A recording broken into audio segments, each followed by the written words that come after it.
In the heart of a bustling city, there lived a man named Kiran. From the outside, Kiran seemed to have a life that many would envy. He had a good job, a small but close circle of friends, and a loving family who cared deeply for him. Yet, despite these blessings, Kiran found himself rarely truly happy. His life felt like it was slipping through his fingers, consumed by an ever-present fog of worry and regret. Kiran's mind was constantly bouncing between memories of past mistakes and anxieties about the future. At work, he often replayed scenarios over and over in his head, wondering if he could have handled situations differently, if he had said the wrong thing, or if he'd overlooked an important detail. Outside of work, his mind would shift to other concerns. Would he ever fulfill his dreams? Was he on the right path? Or was he letting his life slip by in meaningless routines? These thoughts began to weigh on him, and it didn't take long for those around him to notice. His friends observed how distracted he seemed, often catching him staring off into the distance mid-conversation. His family grew concerned, sensing that the lightness in his spirit was dimming. Even Kiran himself could feel his life slipping away, as if he were living in a fog that he couldn't shake. He tried to keep up appearances, smiling and nodding when he needed to, but inside, he was burdened by a feeling of emptiness that refused to go away. One afternoon, his friend Ramesh approached him with a suggestion. "Kiran," he began hesitantly, "I know you've been feeling a bit off lately. There's this Buddhist monastery nearby that's offering a one-day mindfulness workshop. It's about learning to live in the present moment. I think it might really help you." Kiran raised an eyebrow, feeling a mix of curiosity and skepticism. "Mindfulness," he echoed, unsure of what to expect. "Yes," Ramesh continued, "it's not some magic cure, but I went once, and it really helped me clear my mind. It's like learning to be present with what's actually happening, instead of getting lost in thoughts about the past or future." Though still uncertain, Kiran agreed to join his friend at the workshop, feeling that he had little to lose.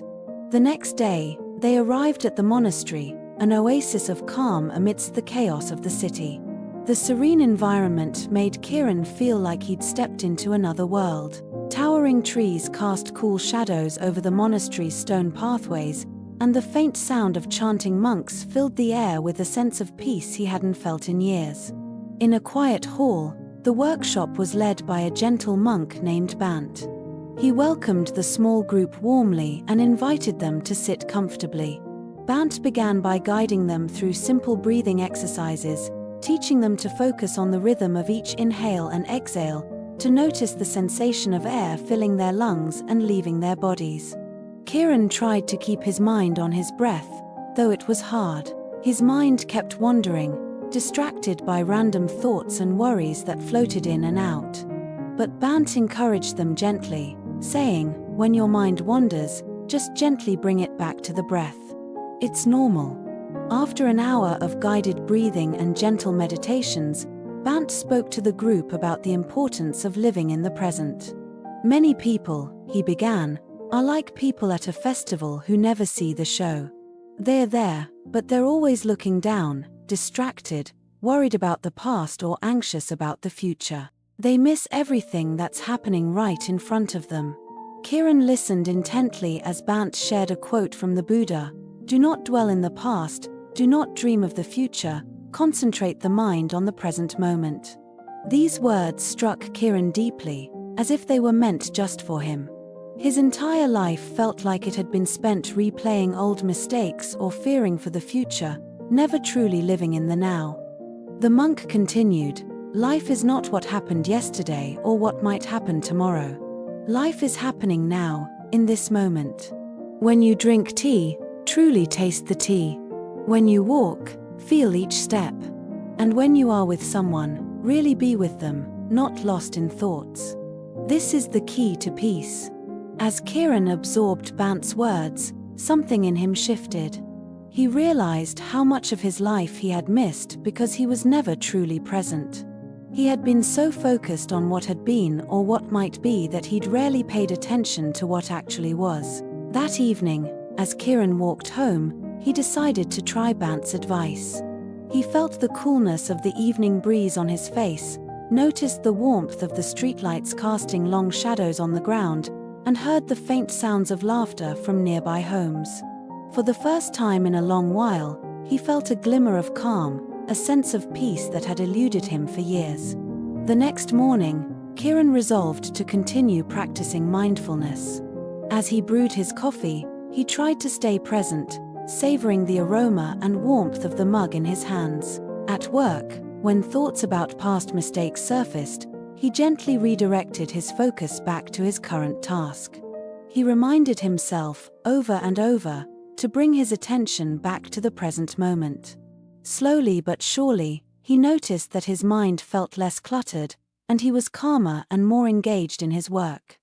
In the weeks that followed, Kiran found himself discovering joy in the smallest moments: the way sunlight filtered through his window, the smell of freshly cooked food, the soft laughter of his loved ones.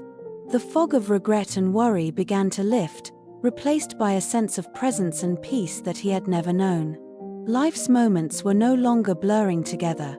Each day felt more vibrant, and he was awake to the beauty around him. Kiran still had memories, goals, and hopes, but they no longer ruled his life. He had learned, as the monk had taught, that happiness could be found in the present, that contentment was not some far-off achievement but a way of seeing the world. Living in each moment had transformed his life, bringing him a sense of freedom and fulfillment he had never thought possible. As he continued to practice, he noticed a difference in his relationships too. His friends no longer saw him as the distracted, distant person he once was. They noticed that he was more attentive, more interested, more alive. His family felt a new warmth radiating from him. He was there with them, fully present, no longer lost in his thoughts. He listened to them with genuine curiosity, appreciated their company, and felt the depth of love and connection that he had once taken for granted. Kiran's life wasn't perfect, but it was real. He was no longer sleepwalking through his days, missing out on the moments that made life beautiful. For the first time, he felt like he was truly living, awake to each experience, each moment, each breath. And in this presence, he found a happiness he had been seeking for so long. True happiness is found in the present moment. Stop dwelling on the past or worrying about the future. Focus on being fully present, embracing each experience, and savoring life as it is right now. If you enjoy this video, don't forget to like, comment and subscribe.